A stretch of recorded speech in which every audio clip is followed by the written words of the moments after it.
la truffe, la production baisse dans nos régions, c'est la vigne. Puisqu'après-guerre, dans les années 50, on va dire, le Côte du Rhône a pris beaucoup d'expansion et il vaut mieux faire de la vigne que de truffe. Ça rapporte plus, c'est moins de boulot. Ah oui. Enfin, moins de boulot, non, parce que la truffe, il n'y a rien à faire. Ouais. Si, il faut entretenir le sol, griffer. Je ne sais pas si vous avez vu la configuration de pierre là tout à l'heure. On passe uniquement pour éviter que les sols se compactent, mais on ne laboure pas, ça se laboure pas. Et les arbres, il faut les tailler, il faut entretenir la taille des arbres par contre. Pour plusieurs raisons.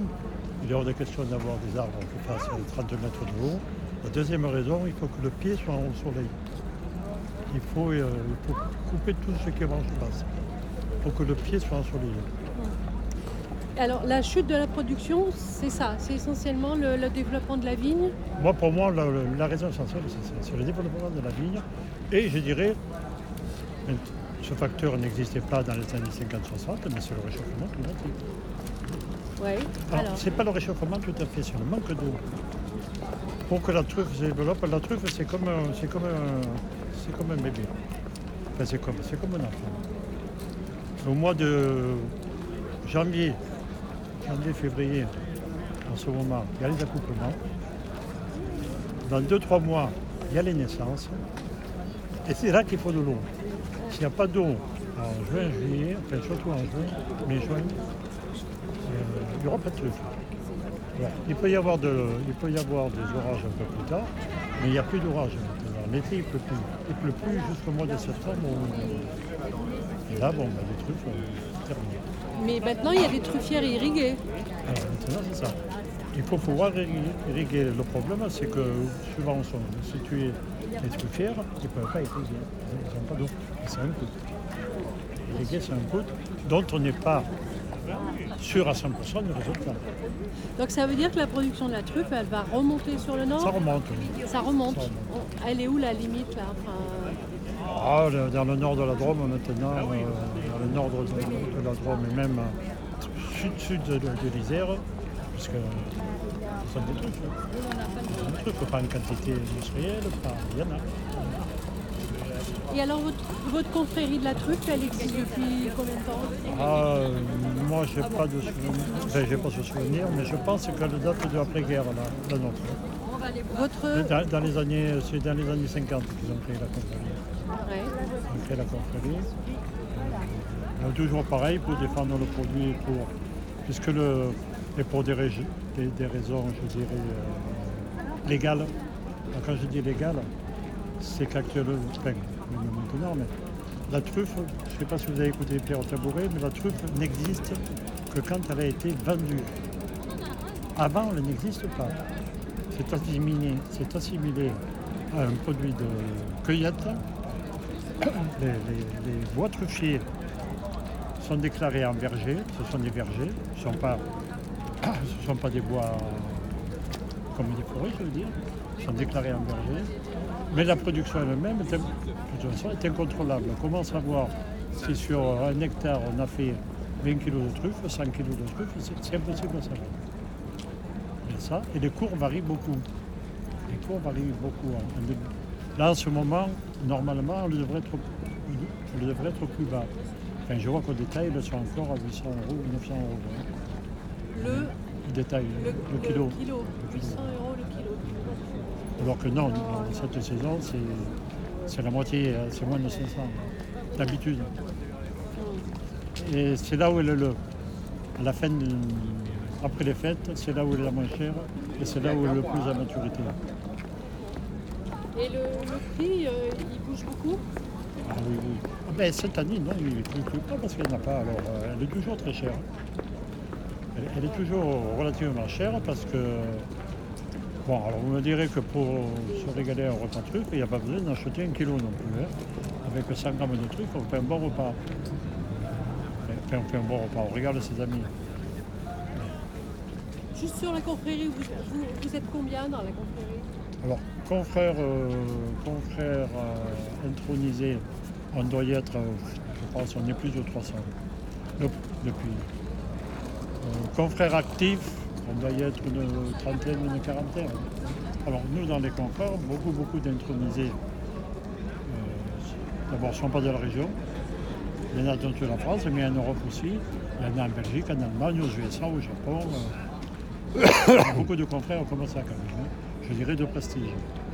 Alors le but de la confrérie, c'est de défendre syndicalement, je dirais, la truffe, en particulier sur un plan légal, pour protéger la production, parce qu'il y a des vols, il y a énormément de vols, donc il faut arriver à faire.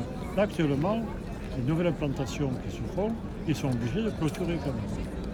Alors que ce sont des bois. Hein. Et comment peut-on voler quelque chose qui n'existe pas? Eh bien, c'est bien possible. Allez porter plainte après. Alors, la première raison où on ne peut pas porter plainte, c'est que si les bois ne sont pas clôturés, c'est pas fermé, donc n'importe qui peut y aller. C'est un peu comme chez vous, si votre maison n'est pas clôturée et que vous faites la bagnole, l'assurance, il va dire, mais attendez, les assureurs vous demandent toujours, quand vous assurez une voiture, si elle est dans un endroit clos. Pas forcément un garage, mais un endroit clos. Si elle n'est pas dans un endroit clos, soit vous augmentez la police, soit vous dites, moi je n'assure pas. Je n'assure plus, parce que les vols de voiture, c'est pire que les vols de truffe. Alors, dans l'économie de la truffe, pourquoi quelque chose de très important, il faut le savoir, c'est que quelqu'un, l'agriculteur, parce qu'en général c'est quoi qu'on a de plus en plus d'industriels qui investissent dans la truffe. C'est-à-dire ils achètent 10, 15 hectares, plein de structures. Mais pourquoi? Parce qu'en général, il y a plusieurs productions. Il fait de la vigne, il fait de la lavande, il fait de l'asperge, il y a plusieurs productions. Je dirais la vigne, la lavande, l'asperge, tout ça sont des marchés réglementés. La truffe n'est pas réglementée. C'est-à-dire que quand on vole des truffes un paysan, on est en train de lui voler son bénéfice. Et là, ça se passe, en général, ça se passe mal. Si se fait attraper, ça se passe même très On mal. l'a vu dans la Drôme où il y avait un fait divers tragique. Oui, oui. Mais c'est la 4e ou 5e fois qu'on voit cette truffe. Ça faisait sa maman qui revenait d'un marché était agressée 2 fois. 2 fois été agressée. Et c'est le genre de réflexion qu'on se fait dans la tête. Il dit, puis le prochain, je l'aligne. Manque de peau, il a voulu lui faire peur et manque de peau, il a tué. Non, mais je veux dire, ça n'excuse pas du tout ça, c'est attention. Mais il arrive un moment, les gens ils sont à bout. Surtout quand ils sont. Mais maintenant il y a une coopération avec la gendarmerie, non? Alors les gendarmes sont très actifs, mais comme nous, je dirais, simples citoyens, ils ne peuvent pas être de partout, malheureusement. Alors ce qu'ils ont, c'est un système de garde-messiers. Sur les gardes-messiers, en fait, c'est un réseau, ils sont tous sur le même réseau. Dès qu'il y a une voiture qui est suspecte, parce que comme ça se passe en général l'hiver, les voitures, on les voit circuler à part. Dès qu'il y a une voiture qui est suspecte, surtout, ne pas intervenir, prévenir la gendarmerie et prévenir le réseau. C'est-à-dire que je prends l'emploi de l'étape, dès qu'il y a une voiture suspecte qui rôde dans les truffières, ils sont 10 ou 15 fermes qui sont prévenus. Hein. Alors, souvent, ils interviennent, non pas pour les arrêter, mais pour bloquer la circulation. Que le gars se retrouve, les gars, parce qu'en général, ça se passe plusieurs, ils se retrouvent coincés. Mais surtout pas intervenir, parce que il y a eu un mort et ça suffit. Je peux vous demander votre nom, monsieur? Oui, Alain Taillard. Alain Taillard. Comment s'écrit? TAI. Je vais vous donner une carte s'il m'en reste une. Vous êtes président là après? Pas du tout, je suis simple confrère. Voilà, j'en ai une. Et il y a des dromois, j'imagine, dans la... Ah oui. Ah, Et vous êtes tombé dedans comment dans la truffe? Comme Obélix. Je suis tombé dedans quand j'étais petit. En fait, la famille qui en faisait? Mon grand-père était un gros producteur à Montségur, dans la Drôme. Et c'était mon producteur important. Et moi, je me rappelle, parce que bon, je ne voulais pas mon âge, mais quand j'étais petit, dans les années 50, il allait au marché aux truffes à Montségur avec une brouette. Dans une brouette, on en met 20-30 kilos quand même. Ça, c'est fini. Les gens qui vont au marché aux truffes avec une brouette, ça n'existe plus. Hein. Et donc, pour l'anecdote que je vous raconte tout le temps, on rentrait, enfin, ma grand-mère le soir, elle n'avait rien à manger, non pas que c'était la famille, attention, mais elle n'a pas eu le temps de préparer, le nutrir, avec ma soeur et mon frère, manger des trucs. Le soir, on soupait avec des trucs. Et vous les faisiez cuire ou vous les faisiez Non, jamais. crus comme ça? Jamais. Avec du pain? Le meilleur, voilà, sur des tartines de pain chaudes qu'on mettait sur le feu, qu'on faisait un petit peu légèrement, du beurre et de la truffe. La meilleure quelle est la truffe, surtout la marine, c'est cru. Il ne faut surtout pas la faire chauffer. Quand on fait des brouillades ou autre,